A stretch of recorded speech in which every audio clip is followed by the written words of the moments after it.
Hi everyone, it's Nicole from Nicole Jones 911. Welcome back. And also, before we get started, I want to let you know that I started a second channel that is focusing mainly on coloring or only on coloring.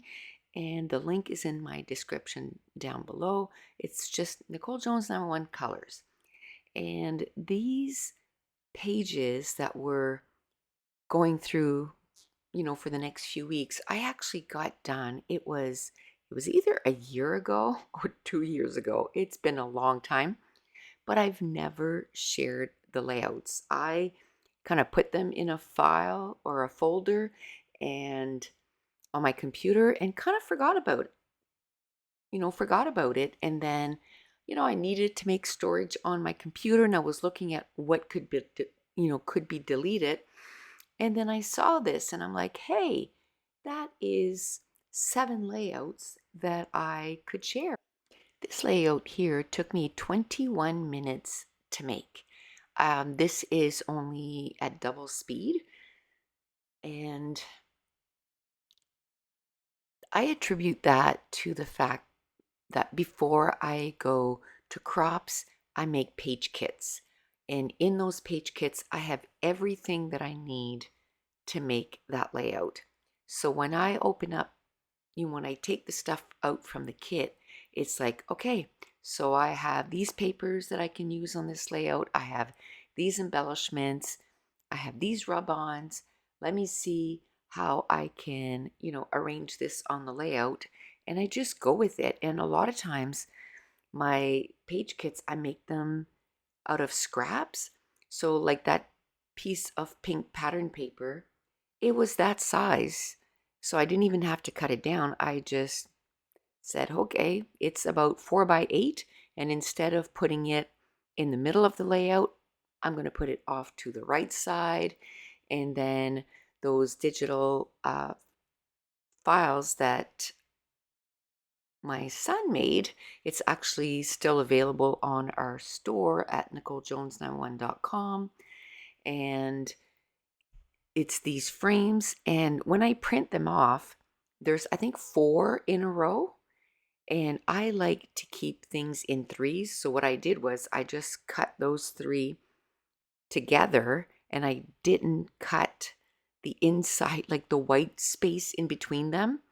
And I just like how it looks. And then what I do is I build a cluster on one side of the frame.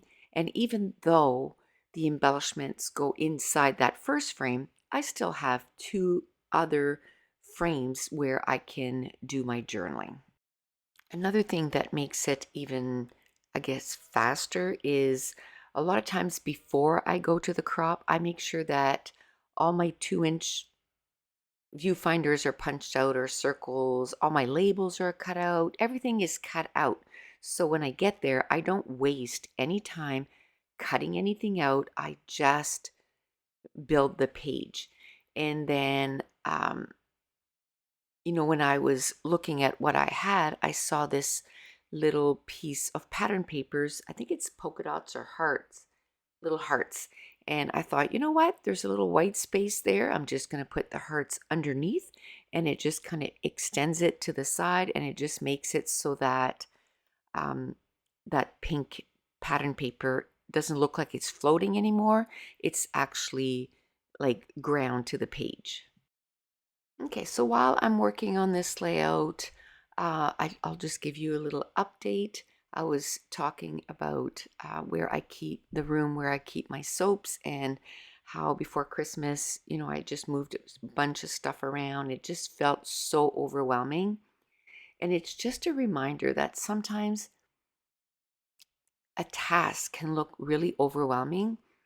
But if you just say, I'm just going to put 20 minutes, and that's what I did. I put 20 minutes on my phone and I worked for 20 minutes. And I had done so much progress in 20 minutes. I was like, I think I'm going to put another 20 minutes. And I ended up doing that 3 times. So I ended up working an hour in the room.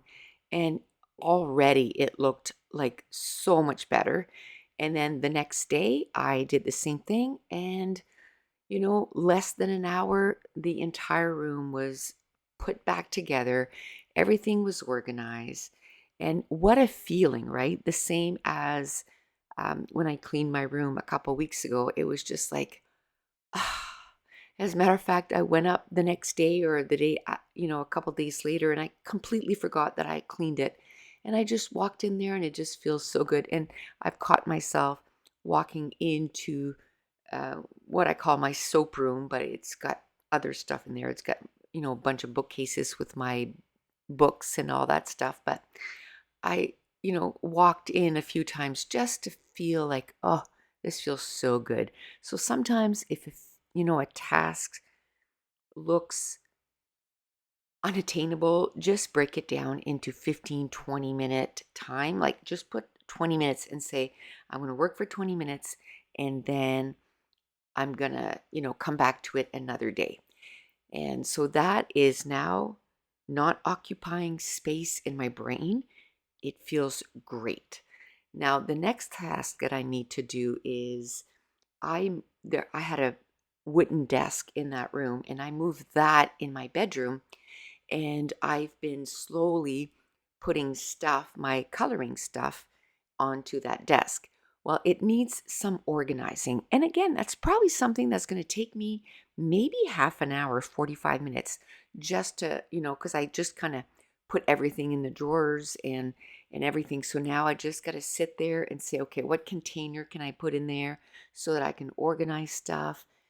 And all my pencil crayons, they were in the original tins. Well, I've purchased those pencil cases where you can put them in that. So I just need to move those pencils into those cases. I did empty a bookcase behind me where I'm putting all my coloring books. Now I have those pretty much all organized already. So now it's just the desk. And for my other channel, I want to film sort of a tour of where I color. So I want to organize that desk and then I need to film that. One thing that I did last week and it just felt so good. And I used to do that. If you've been following me for a while, I've always been a big reader.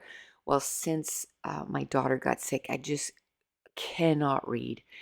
And I used to make journals to keep track of all the books that I read. Well, I was like, I can make a coloring journal. So last week I made a coloring journal and I absolutely love it. And I filmed the process. So if you want to see it, it's the last video on my coloring channel. And I just put that journal together. It took me about 4 hours, but I absolutely love it. And things like that makes it so that it makes me motivated to get my goals done that I wanted to do for that specific task, whether it was how many books I wanted to read, or in this case, how many pages I want to color in 2026.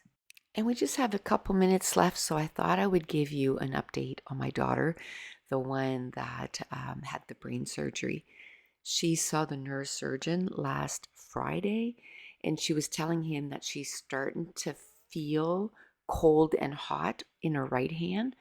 And he said that he's very optimistic that she's going to get the full um, feeling in her arm. Now, he said it could take up to a year and a half before that happens, but the fact that she's already having feeling, like that she can feel, like she can't feel how hot it is or how cold it is, but she can tell, like, oh yeah, I can feel something. So he's optimistic. And the other thing that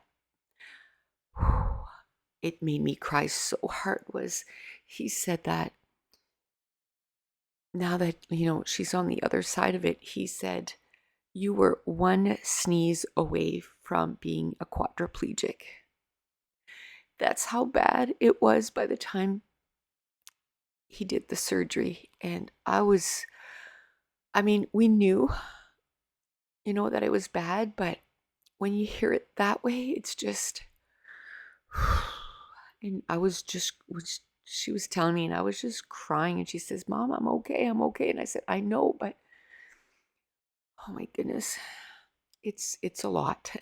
It's still a lot. And she's 6 months now, and he's going to do another MRI in 6 months. So it'll be a year, so in July. And but he's confident it had shrunk so much that he's confident that it's going to be completely gone. And she's still in quite a bit of pain, better than it was before, but still days that she gets a lot of pain. And he said that could last up to a year. It can take up to a year for her brain to heal. And tonight she was here and we were talking about, camping this summer and the plans. And she said she can't wait to hike this summer. And I never thought that would happen again, and climb a mountain and all this stuff. So if you can keep her in your prayers and thoughts, it would be very much appreciated. And I just want to thank you all for all the support that you guys have given me in the last year, all the kind comments and thoughts and prayers. I just really, truly appreciate each and every one of you. But that's it. This is going to complete this layout. And if you're new to my channel, don't forget to hit subscribe if you're enjoying these videos. If you wouldn't mind, give me a thumbs up. Leave me a comment down below. And I want to thank you so much for watching. Bye.